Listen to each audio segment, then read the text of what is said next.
is not required to determine that the only inference to be drawn from the available evidence is genocidal to order provisional measures, as that is to decide the merits.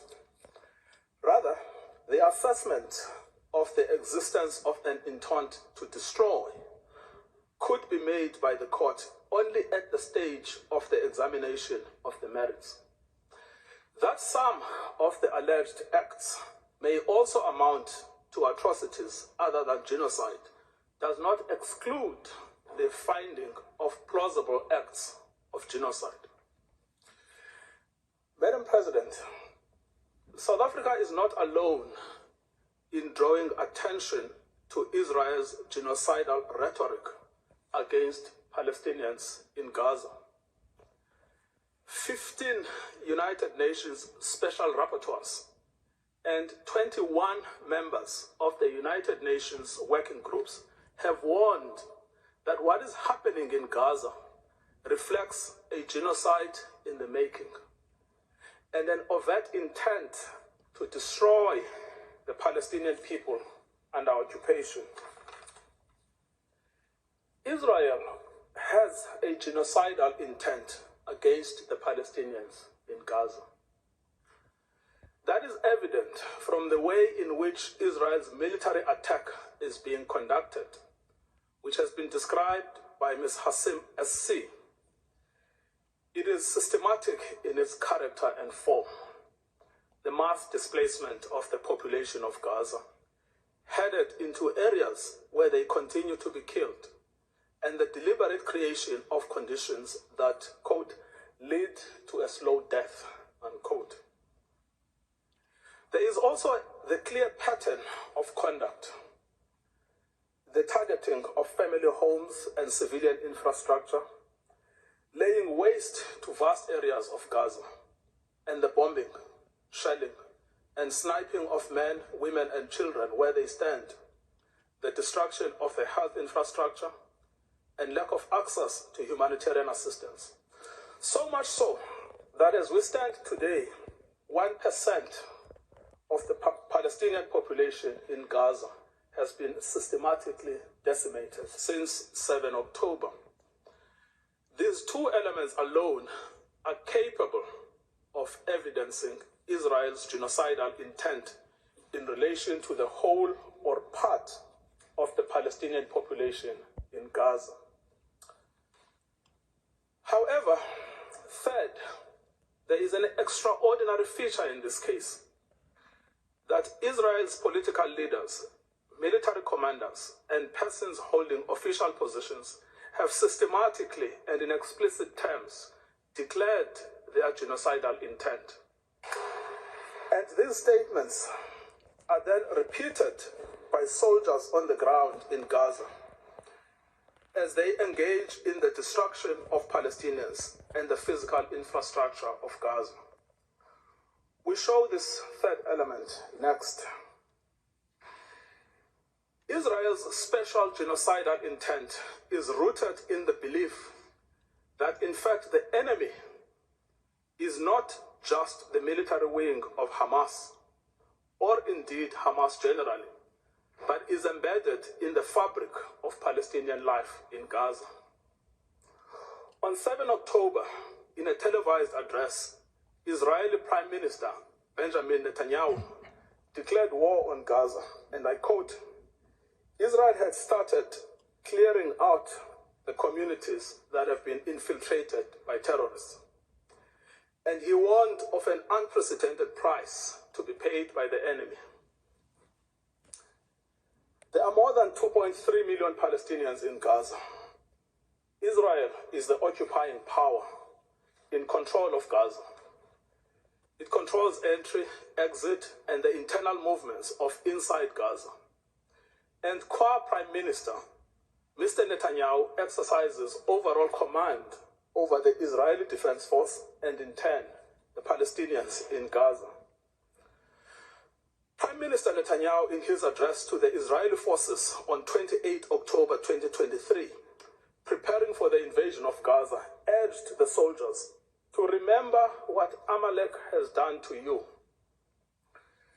This refers to the biblical command by God to Saul for the retaliatory destruction of an entire group of people known as the Amalekites, put to death men and women, children and infants, cattle and sheep, camels and donkeys.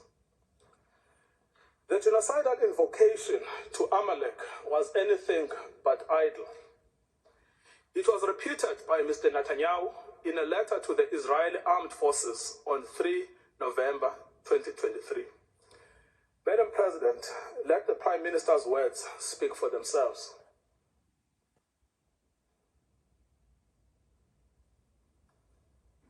To you, says our Holy Bible, and we do remember and we are fighting our brave troops and combatants who are now in Gaza or around Gaza.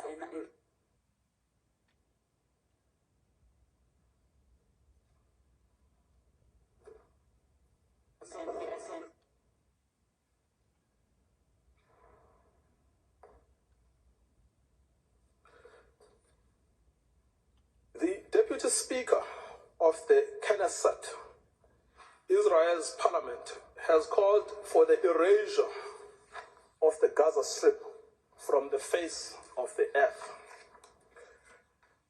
The Defense Force agrees. On 9 October, the Defense Minister, Yoav Gallant, gave a situation update to the army, where he said that as Israel was imposing a complete siege on Gaza, there would be no electricity, no food, no water, no fuel. Everything would be closed because Israel is fighting human animals. Speaking to troops on the Gaza border, he instructed them that he has released all the restraints and that Gaza won't return to what it was before. We will eliminate everything. We will reach all places. Eliminate everything. Reach all places without any restraints.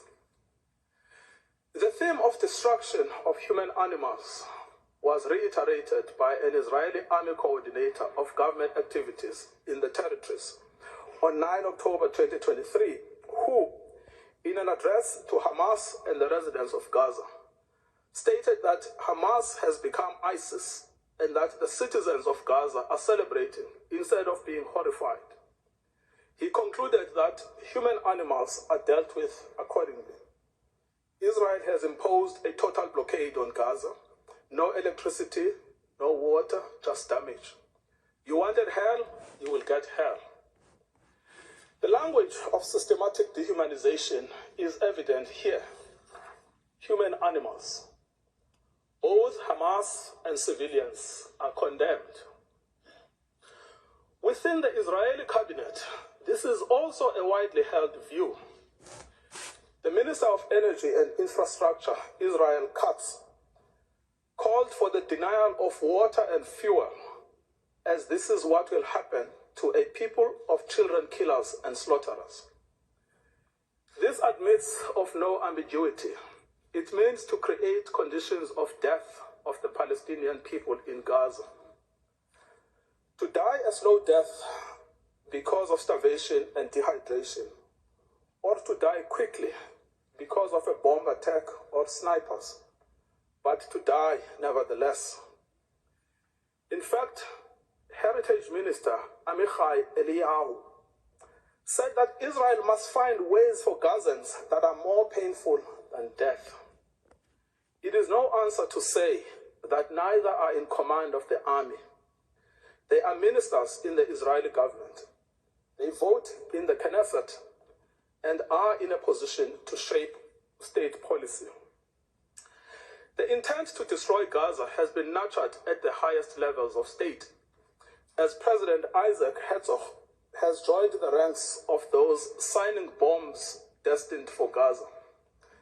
Having previously noted that the entire population in Gaza is responsible and that this rhetoric about civilians not aware, not involved is absolutely not true, we will fight until we break their backbone. Later attempts by the president and others to neutralize this speech have not altered the sting of his words, which was to tar all Palestinians as responsible for the actions of Hamas. Nor, as I will show below, has it affected how state policy is understood within government. The Minister of National Security repeated the president's statements that Hamas and civilians are responsible in equal measure. On 10 November 2023, in a televised interview, he stated that when we say that Hamas should be destroyed, it also means those who celebrate, those who support, and those who hand out candy. They are all terrorists, and they should also be destroyed. These are orders to destroy and to maim what cannot be destroyed. These statements are not open to neutral interpretations or after-the-fact rationalizations and reinterpretations by Israel. The statements were made by persons in command of the state. They communicated state policy. It is simple. If the statements were not intended, they would not have been made. The genocidal intent behind these statements is not ambiguous to the Israeli soldiers on the ground. Indeed, it is directing their actions and objectives.